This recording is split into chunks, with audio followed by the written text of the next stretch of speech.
সাধারণত এটা বিশ্লেষকরা বলেন যে ১০০ বছর পর পর একটা করে প্রলয়ঙ্করী ভূমিকম্প হয়। আমি দেখছিলাম যে সবশেষ ভূমিকম্পটা হয়েছিল ১৯১৮ সালে, সবচেয়ে বড় ভূমিকম্প। এবং এটার পর ১০৭ বছর পার হয়ে গেল যদি আজকের বছরটা আমরা হিসেব করি। এর মাঝখানে আমরা দেখতে পেলাম যে ভূমিকম্পের অজস্র সতর্ক বার্তা, হলে কি হবে, নানা রকমের বর্ণনা আমাদেরকে দেওয়া হয়েছে। সেই জায়গা থেকে কি করণীয় সেই ধারণা আমাদেরকে দিয়েছে। কিন্তু মুশকিল হচ্ছে আমরা এখনও সে আগের অবস্থায় আছি। এবং সবচেয়ে বড় কথা, পুরান ঢাকা, যেখানে বলা হচ্ছে একটা বড় ভূমিকম্প যদি এই শহরে হয় তার একটা বড় অংশে যে ধসটা হবে সেটা পুরান ঢাকায়। অথচ এই জায়গাটাতে আমাদের ফায়ার সার্ভিসের রেস্কিউ টিম যেতে গিয়েও হিমশিম খায়। কি বলবেন আসলে? ধন্যবাদ। খুবই গুরুত্বপূর্ণ একটি প্রশ্ন করলেন আপনি। পুরান ঢাকার মানে আজকেও কিন্তু ৩ জন মারা গেছে পুরান ঢাকায়, একদম প্রথম খবরটা ওখান থেকে পেয়েছি। সেখান থেকেই তো পুরান ঢাকাকে যে সবচেয়ে বেশি ঝুঁকিপূর্ণ, এই পুরান ঢাকাকে কিভাবে আপনার এই যে মানে এই ধরনের যে ভয়াবহ যে একটা দুর্ঘটনা ঘটলে সেখানে রেস্কিউ করা, ইতিমধ্যে ফায়ার সার্ভিস বলছে, কিন্তু সেখানে কিন্তু আপনার 6 মানে যদি হয় আপনার ওখানে ভূমিকম্প, তাহলে কিন্তু ওরা কোনো গাড়ি ঢুকতে পারবে না সেখানে। তার মানে সেখানে মানে পড়ে থাকবে লাশ, এবং আপনার ক্ষতিগ্রস্ত মানুষকে কোনো উদ্ধার করতে পারবে না। ইতিপূর্বে তারা কিন্তু ফায়ার সার্ভিস জানিয়ে দিয়েছে। তো সেক্ষেত্রে এখন করণীয় কি? আপনার পুরান ঢাকায় এখন মানে সবচেয়ে ঝুঁকিপূর্ণ যে ভবনগুলো ইতিপূর্বে তালিকাভুক্ত করা হয়েছিল সেখানে বেশিরভাগই পুরনো ঢাকার এই বিল্ডিংগুলো অবিলম্বে ভেঙে ফেলা, এবং পাশাপাশি সেখানে আপনার ফায়ার সার্ভিসের গাড়ি প্রবেশের জন্য রাস্তা, যেসব জায়গায় রাস্তা সংকুচিত সে জায়গায়, এখানে আমাদের ইকবাল ভাইরা বলে থাকেন যে আপনার বিভিন্ন, ওনারা প্রায় সময় লেখালেখি করেন, সেমিনারে বলে থাকেন যে রাজধানীতে কিন্তু আপনার ফাঁকা জায়গা, পর্যাপ্ত ফাঁকা জায়গাও প্রয়োজন। আজকে যে মানুষগুলো রাস্তায় নেমে আসলো, দাঁড়ানোর জায়গা নেই, তো যেখানে দাঁড়িয়েছে সেখানে একটা ছিপ আছে, সেখানে কিন্তু তারা নিরাপদ না। তো বিল্ডিং থেকে বেরিয়ে কিন্তু কোনো লাভ হয় নাই। তো যে পরিমাণ খোলা জায়গা প্রয়োজন, সেই যে মানে খোলা জায়গাটা রাখতে হবে। নতুন করে ঢাকা, যেমন নতুন ঢাকা নতুন অংশরে আমরা আমাদের কিছুটা নিয়মকানুন, রাজুকের নিয়মকানুন মেনে বিল্ডিং তৈরি হয়েছিল, কিন্তু পুরনো ঢাকা তো সেটা হয় নাই। যত্রতত্র ছোট ছোট বিল্ডিং, যেগুলোতে আপনার কোনো ফিলার নেই, ইটের গাঁথুনি, সেই ১০০ বছর আগের বিল্ডিং, এগুলা মানে মানে আল্লাহ মানে ওদেরকে রক্ষা করছে, কিন্তু আজকেও অনেকগুলো আরো মানে পড়ে যাওয়ার কথা, যে অবস্থায় সেখানে দুর্বল। তো সেখানে দ্রুত, আমি বলবো দ্রুত মানে আগামী কাল পরশু দ্রুত মিটিং ডেকে এই পুরনো ঢাকাকে পুরা সার্ভে করে আপনার পুরনো যেসব ঝুঁকিপূর্ণ বিল্ডিং সেগুলো ভেঙে ফেলা, এবং সেখানে আপনার যে রাস্তাঘাটগুলো প্রশস্ত করা, পাশাপাশি খোলা জায়গা তৈরি করা।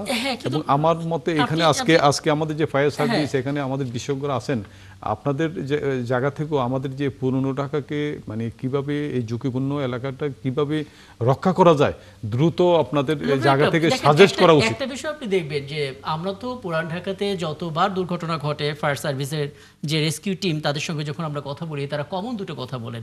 প্রথমত, এই গলি দিয়ে গাড়ি ঢুকতে অনেক দেরি হয়েছে, ঢোকা যাচ্ছিল না। আর দ্বিতীয় হচ্ছে, এখানে কোনো কেমিক্যাল গোডাউন আছে বা কোনো মানে ফিটনেস ছাড়া একটা ভবন, যেটা অনেক আগেই বলে দেওয়া হয়েছিল ঝুঁকিপূর্ণ, তারা সেখানে আছেন। এই জায়গাটাই সহযোগিতা তাদের করতে হবে। আমি দেখতে পাচ্ছি আমাদের সঙ্গে নির্মাণ বিশেষজ্ঞ প্রকৌশলী রাফেল কবির যুক্ত হয়েছেন। আপনাকে আমন্ত্রণ জানাচ্ছি জনাব রাফেল কবির। এবং একটা ছোট্ট খবর আপনাকে একটু পড়ে শোনাই, এটা প্রথম আলোর একটু আগের প্রতিবেদন। তারা বলছিলেন যে চট্টগ্রাম নগরে মনসুরাবাদ এলাকায় 6 তলা একটা ভবন, যেটা 5 বছর আগে ভূমিকম্পে হেলে পড়েছিল। এবং তখন ফায়ার সার্ভিস এবং সিভিল ডিফেন্সের সদস্যরা ভবনটা পরিদর্শন করেন। 6 তলায় ভবনটার নাম হচ্ছে স্টার ভবন। এবং এখানে চট্টগ্রামের সিটি কর্পোরেশনের পক্ষ থেকেও দেখা হয়, এবং সিডিএ তারা এই ভবনটাকে ভেঙে ফেলার কথা বলেছিল। এরপর আমরা দেখলাম 5 বছর পার হয়ে গেছে, এবং আজকে আবারও সেই ভবনটা হেলে পড়লো। এবং হেলে পড়েছে যে ভবনে, সেই ভবনের মালিক বলছেন যে এই ভবনটার মূল মালিক চট্টগ্রাম সিটি কর্পোরেশনের সাবেক মেয়র মোহাম্মদ মঞ্জুর আলম, এবং এখন এখানে একটা ডায়াবেটিক সেন্টার আছে, এবং সেই সেন্টারের উপরে কিছু বাসিন্দাও আছে। এখন আপনি বলবেন আসলে 5 বছর আগে যে ভবনটা ভূমিকম্পে হেলে গেল, ঝুঁকিপূর্ণ বলা হলো, ভেঙে ফেলার কথা বলা হলো, তারা তো সেখান থেকে যায়ওনি, আজকে আবারও সেই ভবনটা হেলে গেল। তাহলে সহযোগিতা না পেলে লাভটা কি? এরকম মৃত্যু মিছিল তো বাড়বেই।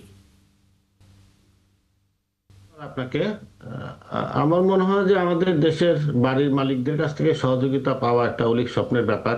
জি, অতটা রেসপন্সিবল আমরা কখনোই ছিলাম না বা দেখাতে পারিনি। কিন্তু এখানে আইনের প্রয়োগ আমার ধারণা খুব কঠিনভাবে হওয়া উচিত ছিল, বা কঠিন বলার জন্য আইনের প্রয়োগ হওয়া উচিত ছিল।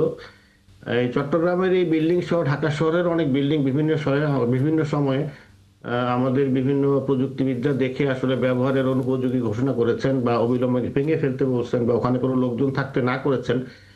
কিন্তু এই দায়সারা গোছের কাজগুলো নর্মালি এরকম একটা ভূমিকম্প হইলে বা একটা যখন অ্যাক্সিডেন্ট ঘটে পরে 7 দিন 10 দিন সবাই হইচই করে একসাথে মিটিং টিটিং করে এই ধরনের কিছু কাজ করেন, সেগুলো ফলো করে পত্রিকাতে আসেও।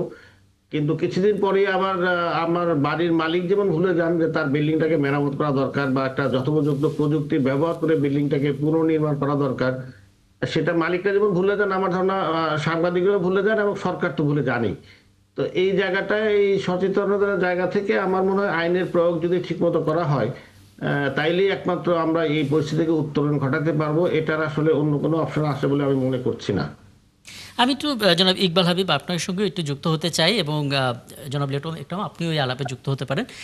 ইকবাল হাবিব, একটা কথা আপনার প্রায় বলেন যে ভূমিকম্পের সময় আমাদেরকে খোলা জায়গায় আশ্রয় নিতে হবে, অর্থাৎ যতটুকু পারা যায় নিজেকে নিরাপদে রাখতে হবে সেই খোলা জায়গায়। সেই খোলা জায়গাটা আসলে কোথায়, এটা নিয়ে একটা বড় প্রশ্ন উঠেছে। দুটো বিষয় সেক্ষেত্রে আপনার কাছে জানতে চাই। প্রথমত, যে ভবন মালিকরা একটা জায়গা দখল করে ফেলেছে ইতোমধ্যে, সেই জায়গা থেকে ওই ভবন মালিকদের ওঠাবো কি করে যদি তারা নিজেরা সেই সহযোগিতাটা না করে? এবং দ্বিতীয় কথা হচ্ছে, ঠিক এই মুহূর্তে যদি আমরা তালিকা তৈরি করি ঝুঁকিপূর্ণ ভবন, তাহলে সেটা কিভাবে আমরা ঠিক করব, কোন পরিকল্পনাটা ব্যবহার করে আসলে? অনেক ধন্যবাদ। প্রথমত মনে রাখা দরকার, ব্যক্তি কখনো গোষ্ঠী বা কমিউনিটি চেয়ে বড় হতে পারে না, কমিউনিটি আবার রাষ্ট্রের চেয়ে বড় হতে পারে না। রাষ্ট্র সকলের নিরাপত্তার জন্য সাংবিধানিক অধিকার হিসেবে যে কোনো ব্যক্তি, সে একটা জমির মালিক তো তুচ্ছ, কালেকটিভলি কতিপয় জমির মালিকও তার বিরুদ্ধে রুখে দাঁড়ানোর শক্তি নাই। যখন সেই ভবনটির কারণে আশেপাশে পরিবেশ ব্যাপকভাবে হুমকির মুখোমুখি হয়ে যেতে চায়, এরকম একটা পরিস্থিতিতে আমরা যে ছাড়গুলো দেই, এটা রাজনৈতিক দৃঢ়তা এবং ঐকান্তিকতার অভাব আর দায়িত্ব অবহেলা করার কারণে, অবহেলা জনিত হত্যাকাণ্ডের কোনো জবাবদিহিতা না থাকার কারণে এই ঘটনাগুলো পুনরাবৃত্তি হয়। আমরা যদি বের হতে চাই, সমাধান যাত্রার সকল ডকুমেন্ট তৈরি আছে, যেটা বললাম, প্রকৌশলীরা, পরিকল্পনাবিদরা, স্থপতিরা, পরিবেশ বিজ্ঞানীরা, পরিবেশবাদীরা সবাই মিলে একটা ডকুমেন্ট তৈরি করেছে যে নীতিমালাটা কি।